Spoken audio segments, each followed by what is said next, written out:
نہ کہ پرابلمس کو ہم کو سمجھنے کی ضرورت ہے۔ اور حقیق ہے کہ جو یہ تین حصے کیے جاتے غریبوں کا، اپنا خود کا اور رشتہ داروں کا، تو یہ سنت سے ثابت ہے یا سمجھو اپنی کرتے ایسا جو تین حصے کرتے؟ تو اس کے ذرا وضاحت کر دیجیے۔ بھائی نے ایک سوال کیا کہ عقیقے کے جو 3 حصے کرتے ہیں تو کیا یہ سنت سے ثابت ہے یا ہم لوگ ہی کرتے ہیں؟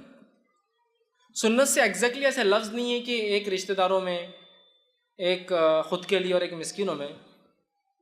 کلو، حدیث میں جو لفظ ہے صحیح مسلم کا، کلو کھاؤ، ودخرو اور کچھ اسٹاک کر کے رکھو، وتصدق اور کچھ صدقہ کرو، یہ لفظ ہے حدیث میں۔ کھاؤ، ذخیرہ کرو اور صدقہ کر دو، ٹھیک۔ تو وہ لوگ کچھ بولتے ہیں کھاؤ سے مراد جیسا کلیجی وغیرہ ہم بناتے ہیں کھا لیتے ہیں، ذخیرے میں وہ ہے جو ہمارا پارٹ ہے، اور ایک پارٹ صدقہ کرو، سمجھ رہے ہیں؟ تو وہ 3 کرتے کہ ایک خود کے لیے، ایک مسکینوں کے لیے وہ کرے۔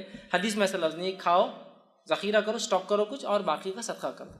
تو یہ ڈیپینڈ ہے، کوئی پورا جانور کھا لے بھی تو اس کو کوئی ملامت کے لائق نہیں ہے، کوئی پورا بانٹ دے بھی تو کوئی غلط کام نہیں کرا۔ میں کیوں کہہ رہا ہوں، بہت سے لوگ بولتے ہیں ارے 1/3 تو کھانا ہی پڑتا۔ اب سمجھو ایک بیل ذبح کر لی، اب گھر میں آگے 40 کلو گوشت، اب 40 کلو کہاں پورنے، مطلب کون کھائے گا گھر میں، ایک چھوٹی سی فیملی، نہیں کھانا ہی پڑتا، 1/3 اپن کھانا، تو یہ قربانی قبول ہوتی۔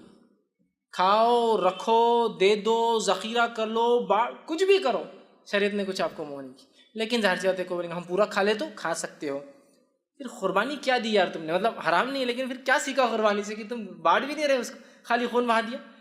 تو کوئی بھی آدمی سنیں دینا چاہیے یار، جب قربانی کی تو یہ جذبہ تو آنا چاہیے دینے کا۔ تو اس وجہ سے علماء لکھتے ہیں تاکہ کم از کم لوگ دے، لیکن اس میں مسئلہ یہ ہو کچھ لوگ جو مالدار ہے وہ نہیں کھانے چ پڑیں گے اور پریشان ہو رہے کھا کھا کے، ٹھیک ہے، یا پھر بڑے کا کرتے اور بانٹ دیتے ہیں، چھوٹے کا کرتے رکھ لیتے ہیں۔ ایسا بھی نہیں ہونا چاہیے، بانٹنا چاہیے، اس لیے غریبوں کو بھی موقع ملتا ہے اس میں۔ تو بہرحال آپ جو کرنا چاہے کریں، شریعت نے ایسی کوئی 3 ایگزیکٹلی کیٹیگریز نہیں مانی۔ کسی نے سوال کیا کیا انسان